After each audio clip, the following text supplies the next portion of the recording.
Welcome back. ಬೀದರ್ನಲ್ಲೂ ಬಂದ್ಗೆ ನೀರಸ ಪ್ರತಿಕ್ರಿಯೆ ಲಭ್ಯವಾಗ್ತಾ ಇರುವುದು ಕನ್ನಡ ದಲಿತ ಪರ ಸಂಘಟನೆಗಳಿಂದಲೇ ಬೆಂಬಲ ವ್ಯಕ್ತವಾಗಿಲ್ಲ. ಬೀದರ್ನಲ್ಲಿ ಬಂದ್ನಿಂದ ಯಾವುದೇ ರೀತಿಯ ಪರಿಣಾಮ ಬೀರಿಲ್ಲ. ಜನಜೀವನ ಹಾಗೆ ದಿನನಿತ್ಯದ ವಾಣಿಜ್ಯ ವಹಿವಾಟಿನ ಮೇಲೆ ಪೊಲೀಸರು ತಮ್ಮ ಕರ್ತವ್ಯದ ಭಾಗವಾಗಿ ಬೆಳಗಿನಿಂದಲೇ ಮುಖ್ಯ ರಸ್ತೆಗಳಲ್ಲಿ ಹಾಗೆ ಸರ್ಕಲ್ಗಳಲ್ಲಿ ಭದ್ರತಾ ವ್ಯವಸ್ಥೆಯನ್ನ ಮುಂದುವರೆಸಿದ್ದಾರೆ.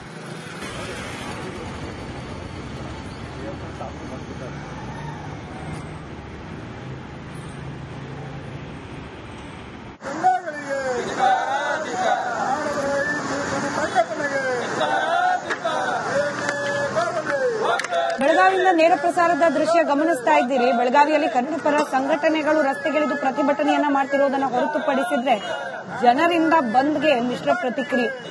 ಕನ್ನಡ ಪರ ಸಂಘಟನೆಗಳು ಮಂಡ್ಯದಲ್ಲೂ ಕೂಡ ಪ್ರತಿಭಟನೆಯನ್ನ ಮುಂದುವರೆಸಿರೋದು ಮಂಡ್ಯದ ದೃಶ್ಯವನ್ನ ನೀವು ಗಮನಿಸ್ತಾ ಇದ್ದೀರಿ. ಇದೀಗ ಬೀದರ್ನಲ್ಲಿ ಪೊಲೀಸ್ ಭದ್ರತೆಯ ದೃಶ್ಯಗಳು.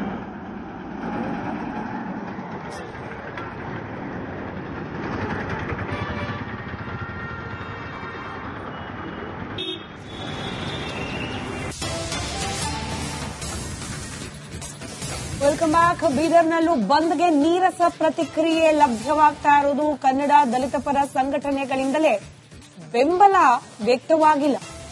ಬೀದರ್ನಲ್ಲಿ ಬಂದ್ನಿಂದ ಯಾವುದೇ ರೀತಿಯ ಪರಿಣಾಮ ಬೀರಿಲ್ಲ. ಜನಜೀವನ ಹಾಗೆ ದಿನನಿತ್ಯದ ವಾಣಿಜ್ಯ ವಹಿವಾಟಿನ ಮೇಲೆ ಪೊಲೀಸರು ತಮ್ಮ ಕರ್ತವ್ಯದ ಭಾಗವಾಗಿ ಬೆಳಗಿನಿಂದಲೇ ಮುಖ್ಯ ರಸ್ತೆಗಳಲ್ಲಿ ಹಾಗೆ ಸರ್ಕಲ್ಗಳಲ್ಲಿ ಭದ್ರತಾ ವ್ಯವಸ್ಥೆಯನ್ನ ಮುಂದುವರೆಸಿದ್ದಾರೆ.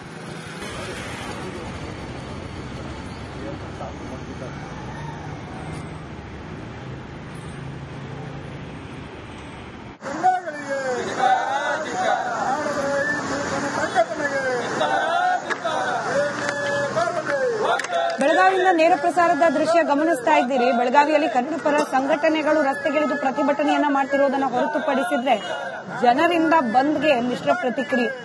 ಕನ್ನಡ ಪರ ಸಂಘಟನೆಗಳು ಮಂಡ್ಯದಲ್ಲೂ ಕೂಡ ಪ್ರತಿಭಟನೆಯನ್ನ ಮುಂದುವರೆಸಿರೋದು ಮಂಡ್ಯದ ದೃಶ್ಯವನ್ನ ನೀವು ಗಮನಿಸ್ತಾ ಇದ್ದೀರಿ. ಇದೀಗ ಬೀದರ್ನಲ್ಲಿ ಪೊಲೀಸ್ ಭದ್ರತೆಯ ದೃಶ್ಯಗಳು.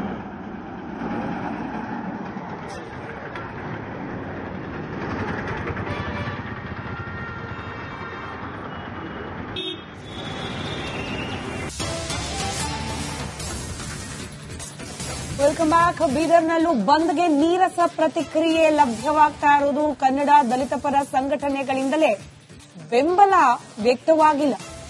ಬೀದರ್ನಲ್ಲಿ ಬಂದ್ನಿಂದ ಯಾವುದೇ ರೀತಿಯ ಪರಿಣಾಮ ಬೀರಿಲ್ಲ. ಜನಜೀವನ ಹಾಗೆ ದಿನನಿತ್ಯದ ವಾಣಿಜ್ಯ ವಹಿವಾಟಿನ ಮೇಲೆ ಪೊಲೀಸರು ತಮ್ಮ ಕರ್ತವ್ಯದ ಭಾಗವಾಗಿ ಬೆಳಗಿನಿಂದಲೇ ಮುಖ್ಯ ರಸ್ತೆಗಳಲ್ಲಿ ಹಾಗೆ ಸರ್ಕಲ್ಗಳಲ್ಲಿ ಭದ್ರತಾ ವ್ಯವಸ್ಥೆಯನ್ನ ಮುಂದುವರೆಸಿದ್ದಾರೆ.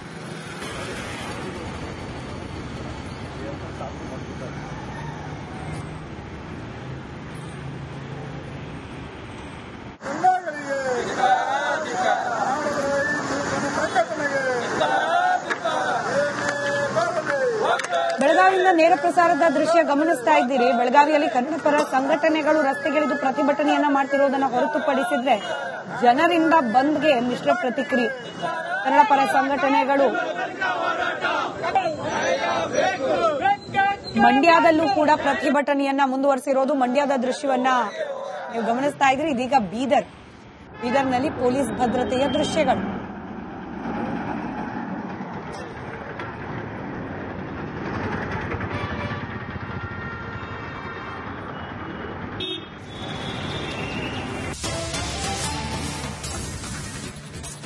Welcome back. ಬೀದರ್ನಲ್ಲೂ ಬಂದ್ಗೆ ನೀರಸ ಪ್ರತಿಕ್ರಿಯೆ ಲಭ್ಯವಾಗ್ತಾ ಇರುವುದು ಕನ್ನಡ ದಲಿತ ಪರ ಸಂಘಟನೆಗಳಿಂದಲೇ ಬೆಂಬಲ ವ್ಯಕ್ತವಾಗಿಲ್ಲ. ಬೀದರ್ನಲ್ಲಿ ಬಂದ್ನಿಂದ ಯಾವುದೇ ರೀತಿಯ ಪರಿಣಾಮ ಬೀರಿಲ್ಲ.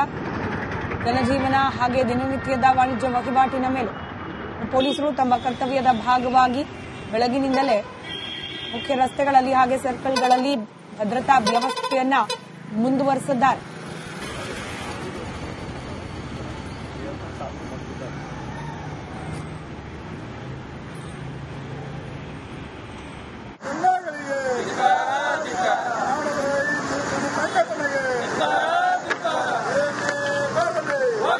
ಬೆಳಗಾವಿಯಿಂದ ನೇರ ಪ್ರಸಾರದ ದೃಶ್ಯ ಗಮನಿಸ್ತಾ ಇದ್ದೀರಿ. ಬೆಳಗಾವಿಯಲ್ಲಿ ಕನ್ನಡ ಪರ ಸಂಘಟನೆಗಳು ರಸ್ತೆಗಿಳಿದು ಪ್ರತಿಭಟನೆಯನ್ನ ಮಾಡ್ತಿರೋದನ್ನ ಹೊರತುಪಡಿಸಿದ್ರೆ ಜನರಿಂದ ಬಂದ್ಗೆ ಮಿಶ್ರ ಪ್ರತಿಕ್ರಿಯೆ. ಕನ್ನಡ ಪರ ಸಂಘಟನೆಗಳು ಮಂಡ್ಯದಲ್ಲೂ ಕೂಡ ಪ್ರತಿಭಟನೆಯನ್ನ ಮುಂದುವರೆಸಿರೋದು. ಮಂಡ್ಯದ ದೃಶ್ಯವನ್ನ ನೀವು ಗಮನಿಸ್ತಾ ಇದ್ರಿ. ಇದೀಗ ಬೀದರ್ನಲ್ಲಿ ಪೊಲೀಸ್ ಭದ್ರತೆಯ ದೃಶ್ಯಗಳು.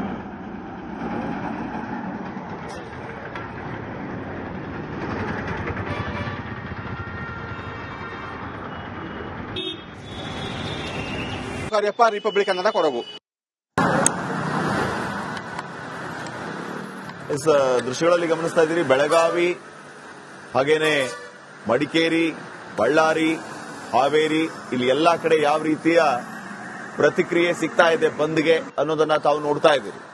ಬೆಳಗಾವಿಯಲ್ಲಿ ಮಿಶ್ರ ಪ್ರತಿಕ್ರಿಯೆ ವ್ಯಕ್ತವಾಗ್ತಾ ಇರೋದು ಭಾರಿ ಬೇಸರದ ವಿಷಯ. ಯಾಕಂದ್ರೆ ಬೆಳಗಾವಿಯಲ್ಲಿ ಈ ರೀತಿ ಸಮಸ್ಯೆ ಆಗ್ತಾ ಇರೋದಕ್ಕೇನೆ ಇಡೀ ಕರ್ನಾಟಕ ಬಂದ್ಗೆ ಕರೆಯನ್ನ ನೀಡಲಾಗಿದೆ. ಅಲ್ಲಿ ಎಂಇಎಸ್ ಪುಂಡರ ಹಾವಳಿ ಮಿತಿ ಮೀರಿದೆ ಅಂತಾನೆ ಅವರಿಗೆ ಬಿಸಿ ಮುಟ್ಟಿಸೋದಕ್ಕೆ ಅಂತಾನೆ ಈ ಪ್ರತಿಭಟನೆಯನ್ನ ಮಾಡ್ತಾ ಇರೋದು. ಆದ್ರೆ ಬೆಳಗಾವಿಯಲ್ಲೇ ಮಿಶ್ರ ಪ್ರತಿಕ್ರಿಯೆ ಅಂದ್ರೆ ಇದ್ಯಾವ ಲೆಕ್ಕ? ಸ್ವಯಂ ಪ್ರೇರಿತವಾಗಿ ಸಹಕಾರವನ್ನ ನೀಡಿ ಕರ್ನಾಟಕ ಬಂದ್ ಮಾಡೋಣ ಅಂತ ಸಂಘಟನೆಯವರು ಕರೆ ಕೊಟ್ಟಿದ್ದಾರೆ. ನಾವು ಅವರಿಗೆ ಸಹಕಾರವನ್ನ ನೀಡಬೇಕು. ಎಂಇಎಸ್ ಪುಂಡರಿಗೆ ಒಂದು ಸ್ಟ್ರಾಂಗ್ ಮೆಸೇಜ್ ಪಾಸ್ ಆಗಬೇಕು. ಆದ್ರೆ ಬೆಳಗಾವಿಯಲ್ಲಿ ಆ ರೀತಿಯ ವಾತಾವರಣವೇ ಇಲ್ಲ. ನೋಡಿ ಎಷ್ಟು ಸ್ವಚ್ಛಂದವಾಗಿ ಆರಾಮಾಗಿ ವ್ಯಾಪಾರಸ್ಥರು ವ್ಯಾಪಾರ ಮಾಡ್ತಾ ಇದ್ದಾರೆ. ಸರಾಗವಾಗಿ ಸರಳವಾಗಿ ಬಸ್ಗಳು ಓಡಾಡ್ತಾ ಇವೆ. ಜನರು ಕೂಡ ಆರಾಮಾಗಿ ಓಡಾಡ್ತಾ ಇದ್ದಾರೆ, ವ್ಯಾಪಾರ ವಹಿವಾಟುಗಳಲ್ಲಿ ತೊಡಗಿದ್ದಾರೆ. ಯಾವುದೇ ರೀತಿ ಸಮಸ್ಯೆ ಇದನ್ನು ತಡೆಗಟ್ಟಬೇಕು ಸರ್. ಸರ್ಕಾರ ಇದನ್ನು ಕ್ರಮವನ್ನು ತೆಗೆದುಕೊಂಡು ಇದನ್ನು ತಡೆಗಟ್ಟಬೇಕು. ಈ ತರ ಹಲ್ಲೆ ಆಗಲಾರ್ದ ನೋಡ್ಕೊಳ್ಬೇಕು ಸರ್. ಬೀದರ್ನಲ್ಲೆಲ್ಲ ಓಕೆನಾ? ಬೀದರ್ನಲ್ಲಿ ಇಲ್ಲ ಸರ್, ಅಲ್ಲಿ ಕೂಡ ನಡೆದಿದೆ ಸರ್. ಎಲ್ಲ ಸ್ಟ್ರೈಕ್ ಇದೆ ಸರ್. ನಾನು ಟ್ರೈನಿಂಗ್ ಬಂದಿದ್ದೇನೆ ಸರ್. ಇವಾಗ ನಾಳೆ ಎಕ್ಸಾಮ್ ಇರೋದು. ಎಸ್, ಇಲ್ಲಿ ಈಗ ಪ್ರಮುಖವಾಗಿ ಕಂಡು ಬರ್ತಾ ಇರುವಂತದ್ದು ನಮಗೆ ಎಕ್ಸಾಮ್ ಇದೆ, ಅನಿವಾರ್ಯತೆ ಸೃಷ್ಟಿಯಾಗಿದೆ. ಆ ಕಾರಣದಿಂದ ನಾವು ಈ ಒಂದು ಹೋರಾಟಕ್ಕೆ ಪರಿಪೂರ್ಣವಾದಂತಹ ಬೆಂಬಲವನ್ನ ಕೊಡೋಕ್ ಆಗೋದಿಲ್ಲ.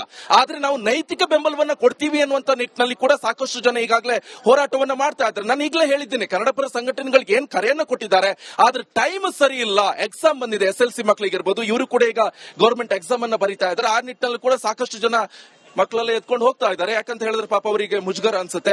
ಸೊ ಈಗ ನೀವು ಗಮನಿಸ್ತಾ ಇರಬಹುದು, ಇಷ್ಟು ನೋಡಿ ಕಂಪ್ಲೀಟ್ ಆಗಿ ಏನ್ ಎಂದಿನಂತೆ ವಹಿವಾಟು ನಡೀತಾ ಇದೆ, ಯಾರ್ಯಾರು ಎಲ್ಲಿಗೆಲ್ಲ ಹೋಗ್ತಾ ಇದ್ರೆ ಅಲ್ಲೆಲ್ಲ ಕೂಡ ಜನರು ಹೋಗ್ತಾನೆ ಇದ್ದಾರೆ. ಸೊ ಇನ್ನೊಂದ್ ಕಡೆಯಲ್ಲಿ ನೀವು ಗಮನಿಸ್ತಾ ಇರಬಹುದು, KSRTC ಹಾಗೆ BMTC ಬಸ್ಗಳು ಕೂಡ ಓಡಾಟವನ್ನ ನಡೆಸ್ತಾ ಇದ್ದಾರೆ. ಈ ಸಾರಿಗೆ ಸಚಿವರಾದಂತಹ ರಾಮಲಿಂಗಾರೆಡ್ಡಿ ಅವರು ಒಂದು ಮಾತನ್ನು ಹೇಳಿದ್ರು, ಅದು ಅವರವರ ಒಕ್ಕೂಟಕ್ಕೆ ಬಿಟ್ಟಂತ ವಿಚಾರ. ಅಂದ್ರೆ ಈ ಸಂಘಟನೆಗಳಿಗೆ ಏನಿದೆ, ಈ ಸಾರಿಗೆ ವ್ಯವಸ್ಥೆ ಒಕ್ಕೂಟ ಏನಿದೆ, ಅವ್ರಿಗೆ ಬಿಟ್ಟಂತ ವಿಚಾರ.